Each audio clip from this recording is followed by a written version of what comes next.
Bonjour, à la sortie de cette conférence, je peux dire que je suis très satisfaite parce que je pense que le timing était vraiment intéressant de commencer en présentant l'Observatoire Santé et Travail qui a été fait en partenariat entre Harmonie Mutuelle et Via Voice, qu'on a lancé en 2014, donc un an après en fait, la mise en place de l'accord national interprofessionnel de 2013 qui remettait le sujet de la santé au cœur de la problématique de l'entreprise. Donc de commencer par ce baromètre social où on interroge à la fois des dirigeants et à la fois des salariés pour connaître en fait leur appréhension sur le bien-être au travail. On s'aperçoit que des deux côtés, la notion de bien-être est une dimension importante pour eux, mais en fait la perception en fait, des progrès faits depuis quelques années est assez divergente entre ce que pensent les dirigeants et ce que pensent les salariés. Donc ça interroge quand même les actions qui sont mises en œuvre et on s'aperçoit en creusant un peu plus finalement qu'il y a deux sujets qui sont importants. C'est que finalement l'ensemble des salariés et dirigeants ressentent le sens de leur travail et considèrent que leur travail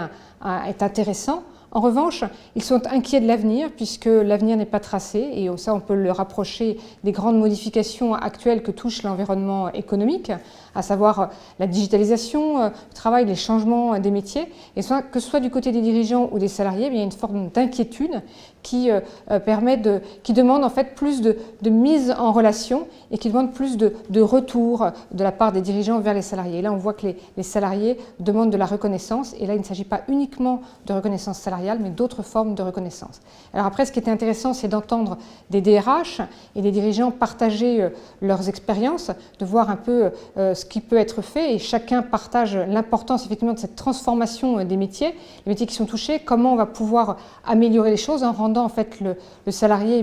acteur de son parcours et en l'aidant à progresser dans la connaissance des compétences qui sont nécessaires pour lui et en maniant à la fois des modes de travail qui sont différents, qui lient la présence physique et la présence à distance avec le télétravail, le travail nomade, les modes de travail sont en perpétuelle révolution. Et puis l'intervention de la ministre ce soir, Madame Pénicaud, était vraiment très intéressante puisqu'elle nous a livré en fait le calendrier d'évolution qu'elle veut faire en remettant finalement la prévention au cœur du fonctionnement,